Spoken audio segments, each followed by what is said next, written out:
do want to bring in South Carolina Republican Congresswoman Nancy Mace. Congresswoman, there's a lot on your plate today. First, I want to get your thoughts on these two bills, not just one, but two bills. In particular, this second bill, the second vote that would give 7 days of paid sick leave to the workers. A lot of progressives, as you know, are pushing for this.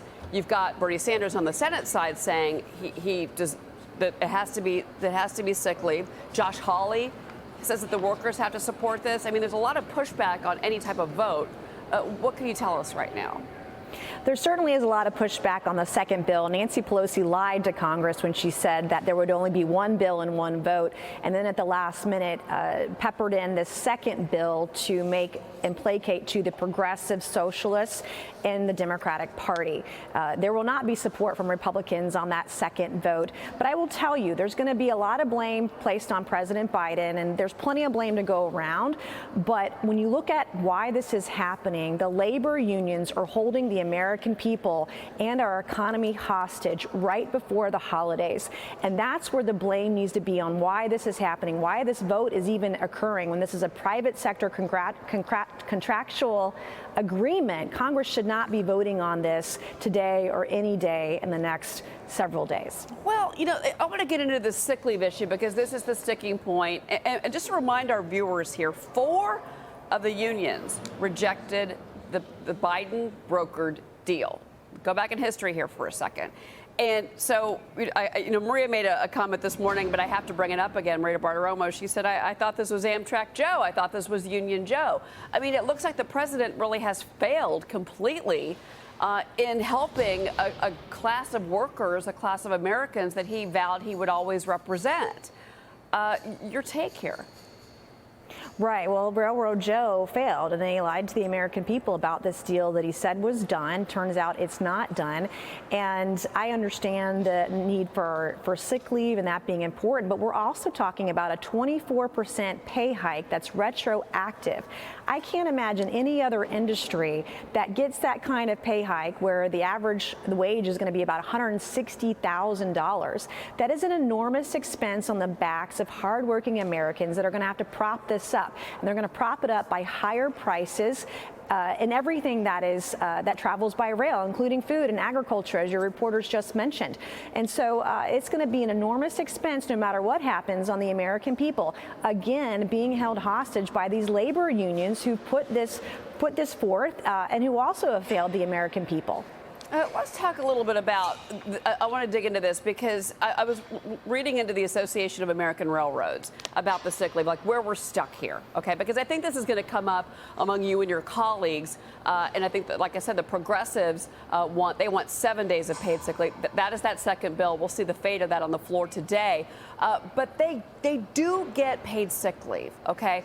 And they get additional paid sick days as well. And they can use that sick leave as days off with notice.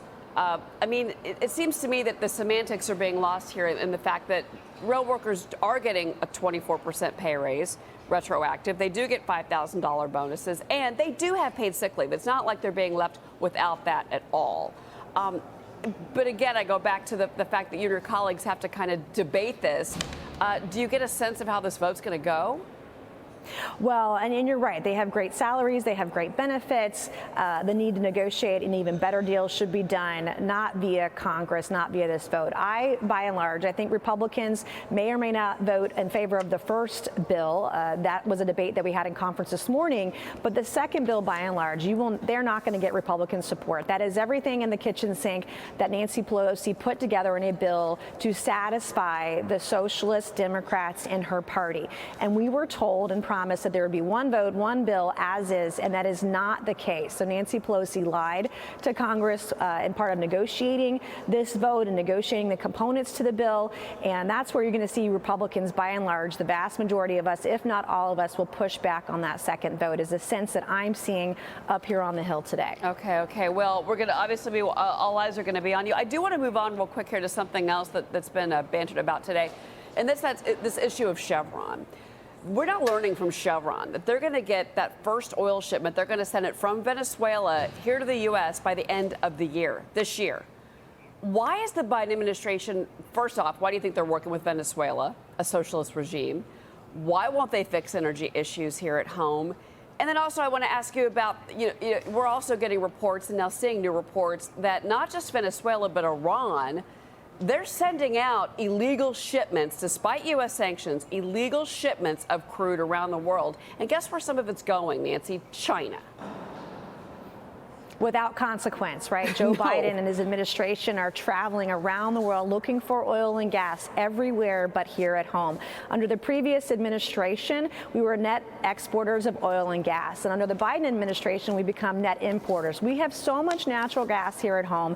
And even if you just look at, for example, the state of New York, enough natural gas to power all of Europe for the next 150 years. There's no reason until we've transitioned to a green energy efficient electric economy that in the years until then, until we can transition to that we can't use our natural resources here at home and be less dependent on folks who are not with us, on socialist regimes around the world. And we have our resources here at home. We should be using our resources to beef up our economy, to be more energy independent. Not only does that help us here at home, but it helps our economy. It reduces the impact of inflation on our economy. I just don't understand the strategy of the administration at this juncture on this issue and what they're doing around the world. Yeah, well, they'd rather go to OPEC Plus and beg the Saudis and if you think about it, even the Russians in some sense about to get oil.